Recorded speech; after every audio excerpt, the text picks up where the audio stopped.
మీకు అంటే ఇండస్ట్రీకి వచ్చి ఏం సాధించారంటే మీరు ఒకటి మాత్రం చెప్పుకోవచ్చు, ఫ్రెండ్స్ మంచి ఫ్రెండ్స్ సాధించానని చెప్పి. ఒక ఫ్రెండ్స్ ఏమో డైరెక్టర్ కింద ఇంట్రొడ్యూస్ చేశారు, ఒక ఫ్రెండ్ ఏమో అంటే ఉపయోగపడే ఫ్రెండ్షిప్ తక్కువ మంది. అది ఇండస్ట్రీలో నేను బాగా నమ్మేది ఒకటండి, ఫ్రెండ్షిప్ చాలా బాగా ఉపయోగపడింది. రెండోది ఇండస్ట్రీలో ఎవరు డబ్బు సాయం చేయకపోయినా పర్లేదండి, కానీ మాట సాయం చేసేవాళ్ళు కావాలి. లైక్ అంటే మనం కథ రాసుకున్నాం, ఇక్కడ నుంచి అక్కడికి చెప్పేవాళ్ళు, మా ఫ్రెండ్ కథ రాశారు అంటే తనకు పరిచయం ఉండి ఉంటుంది. అవునవును, ఓకే నేను మంచి కథ విన్నానండి అని చెప్పేవాళ్ళు కావాలి. అలాంటి ఫ్రెండ్స్ అయితే నాకు ఉన్నారండి. వశిష్ఠ అవ్వచ్చు, శ్రీకాంత్ నా ఫ్రెండ్ అవ్వచ్చు, నాగా ఇలా కొంతమందిని నేను అయితే. వశిష్ఠ కూడా ఫ్రెండే మీకు? Okay okay okay. మరి ఆయన పెద్ద సినిమాతో రాబోతున్నాడు కదా, నేను దానికి కూడా డైలాగ్స్ రాశాను. దానికి కూడా డైలాగ్స్ రాశారు? అన్ని తవ్వితే వస్తున్నట్టు మీ దగ్గర ఏది చెప్పుకోరు, అన్ని దాచుకుంటున్నట్టున్నారు. సినిమా కూడా వర్క్ చేశాను writing.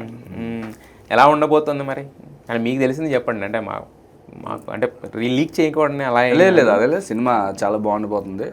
Like mass commercial new genre అంటే యాక్షన్ సినిమా వస్తుంది. అదే కాకపోతే ఫస్ట్ వచ్చిన టీజర్ వచ్చిన తర్వాత ట్రోలింగ్స్ వచ్చినాయి, అంటే ఇంత లేట్ అవ్వడానికి కూడా కారణం అదేనేమో కదా. మరి ఇప్పుడు అంటే అది కారణం కాదులేండి, అంటే లైక్ మాకు తెలిసిన అంటే బయట అంటే ట్రోల్ వల్ల సినిమా, ట్రోల్ వల్ల కాదు, దాంట్లో ఉన్న గ్రాఫిక్ క్వాలిటీ. అదే ఇప్పుడు మేబీ సీజీ అప్పటికప్పుడు ఏదైతే టీజర్ రిలీజ్ చేయాలనుకున్నారో ఆ టైంకి దాని వరకే వర్క్ జరిగి ఉంటుంది.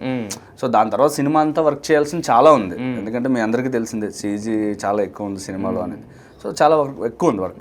సో అది అప్పటికప్పుడు అనుకుని అది చేశారు. అది కొంచెం ట్రోలింగ్ ఎవరైతే అన్నారో కొంతమందికి నచ్చలేదు, వాళ్ళ ఒపీనియన్ చెప్పారు. దీన్ని డైరెక్టర్ గారు, ప్రొడక్షన్ హౌస్ వాళ్ళు అందరూ ఓకే ఏది బాగోలేదు ఎందుకు బాగోలేదు ఒక రీచెక్ చేశారు.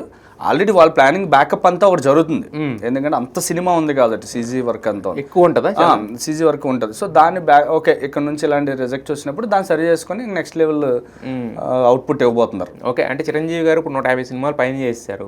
ఇప్పుడు ఆయన చేయని క్యారెక్టర్ లేదు, ఆయన చేయని జోనర్ లేదు. ఎందుకంటే మీరు చెప్పిన ఈ సైన్స్ ఫిక్షన్ ఈ ఇప్పుడు చెప్పిన జానర్ కూడా ఇప్పుడు జగదేక్ వీరుడు అతిలోక సుందరి మళ్ళీ 9th రిలీజ్ అవుతుంది కదా. సో ఇవన్నీ చూసేసాం. సో మరి కొత్తగా ఏం చూపించబోతున్నారు మళ్ళీ? నేను అదే అన్నానండి, చిరంజీవి గారు అన్ని చేసేసారు, బట్ అందులో ఏదో ఒక ఫ్రెష్నెస్ లేకపోతే చిరంజీవి గారు కూడా ఒప్పుకోరు. సో ఆ ఫ్రెష్నెస్ డైరెక్టర్ పట్టుకున్నాడు కథలో అంటున్నాను.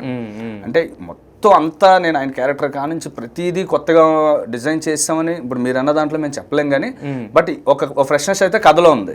అది మాత్రమే బాస్కి నచ్చింది, చిరంజీవి గారికి నచ్చి ఓకే చేశారని నేను అనుకుంటున్నాను. అంటే మీరు ఇప్పుడు మీరంటే మీరే కాదు, మనం అందరూ కూడా 90s కిడ్స్ 80s కిడ్స్ అందరూ కూడా చిరంజీవి గారి సినిమాలు చూస్తూ పెరిగారు.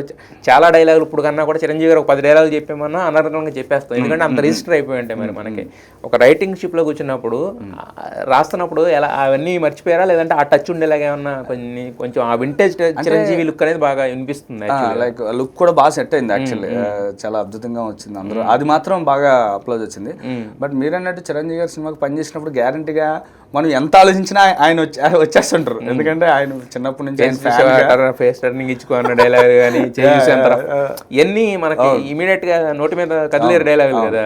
బట్ మేము పని చేసినప్పుడు దానికన్నా బెటర్ రాయాలి, దానికన్నా ఎంతో కొంత మంచిదాన్ని చేయాలి అని మాత్రం ప్రయత్నం అయితే చేస్తాం కదా. ఆ ప్రయత్నం అయితే చేసాం. సో ఫుల్లీ అదిరిపోద్దని అనుకుంటున్నాను సినిమా. సరే, బాగుండాలని కోరుకుంటాం ఇప్పుడు కూడా.